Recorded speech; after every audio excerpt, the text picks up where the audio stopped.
Ձվարանների կիստա ախտորոշում, որը անակնկալի է բերում շատ կանանց։ Հիվանդությունը շատ հաճախ ընթանում է առանց ախտանշանների։ Այսօր մասնագետի հետ կխոսենք հենց այս հիվանդությունից։ Կնոջ օրգանիզմում տեղի ունեցող անցանկալի փոփոխությունները այս կամ այն կերպ կապված են լինում հորմոնալ խանգարումների հետ։ Հայտնի է, որ անորակ սնունդը ևս կարող է հորմոնալ խանգարումներ առաջացնել։ Մանրամասները տեսանյութում։ Շատ սննդատեսակներ արտադրվում են երկարատև պահպանման ժամկետով, քանի որ դրանց հիմքում կոնսերվանտներն են։ Բաղադրիչ, որը վտանգավոր է առողջության համար, մասնագետները խորհուրդ են տալիս սնվել բնական ծագման սննդամթերքով, բացառելով ածխաջրերով, սպիտակուցներով եւ անհասկանալի ճարպերով հարուստ երկարատև պահպանման ժամկետով սննդամթերքը։ Վտանգավոր է նաեւ գազավորված ըմպելիքը, այն կարող է սարսափելի ազդեցություն ունենալ ստամոքսի լորձաթաղանթի վրա։ Ավելացրեք թարմ մրգի կամ չրերի չափաբաժինը։ Հորմոնալ խանգարումներ կարող են առաջանալ նաև սթրեսներից։ Սթրեսային վիճակում արտադրվում են հորմոններ, որոնք ևս խախտում են օրգանիզմի հորմոնալ բալանսը։ Արդյունքում կարող է խախտվել օրգանների բնականոն աշխատանքը։ Օրինակ, կարող է առաջանալ սթրեսային գաստրիտ կամ սթրեսային խոցային հիվանդություն։ Սթրեսի ժամանակ կարող է առաջանալ լեղականք կամ լեղապարկի սպազմ։ Աղջիկների մոտ հաճախ հասունացման շրջանում սթրեսից կարող է առաջանալ ձվարանների կիստա։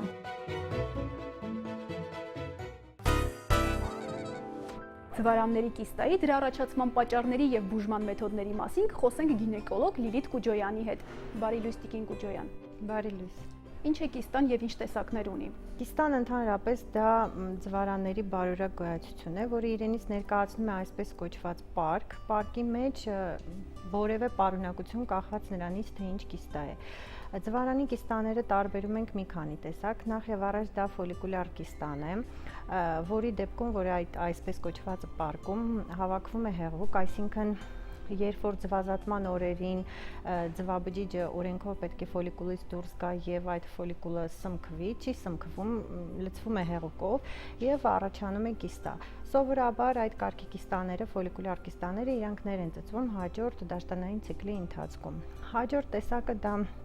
դեղին մարմնի կիստան է, որը բավականին հազվադեպ է հանդիպում։ Հաջորդը դա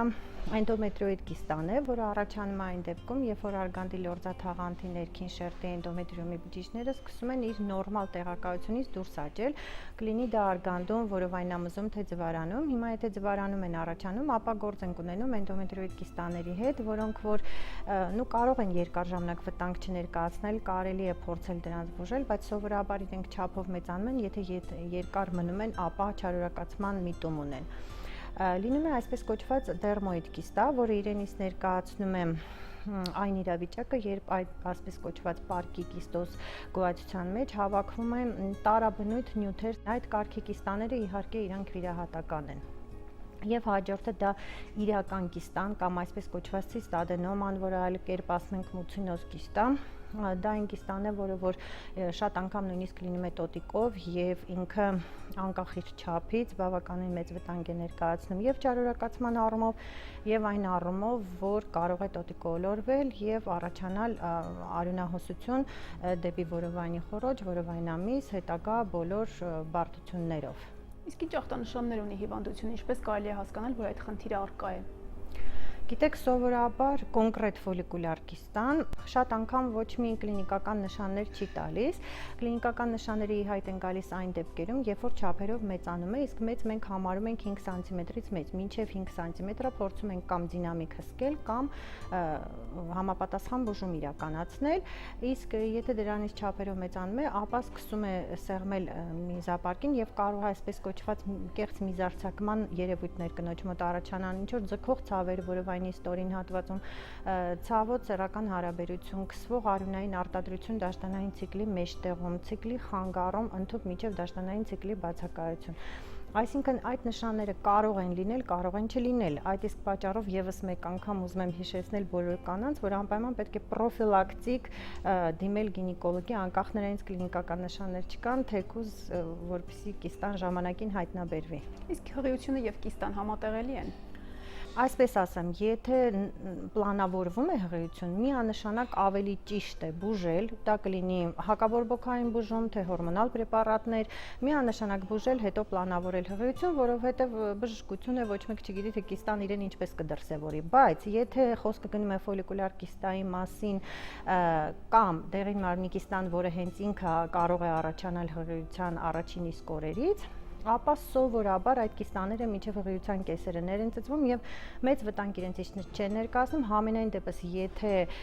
հղիությունը ախտորոշելու պահին է պատահաբար հայտնաբերվել կիստան, ապա դա ցուցում չէ հղիությունը ընդհատելու համար, կարելի է դինամիկ հսկել։ Իսկ ինչ բարդություններ կարող է առաջացնել կիստան։ Բարդություններից մեկը այն է, ինչ որ ես ասեցի, իհարկե, դա տոտիկի ոլորումն է միանշանակ, հետո եթե չափերը 5 սանտիմետրից ավելի մեծ է, ապա միանշանակ կարող է սեղմել հարակից օրգաններին,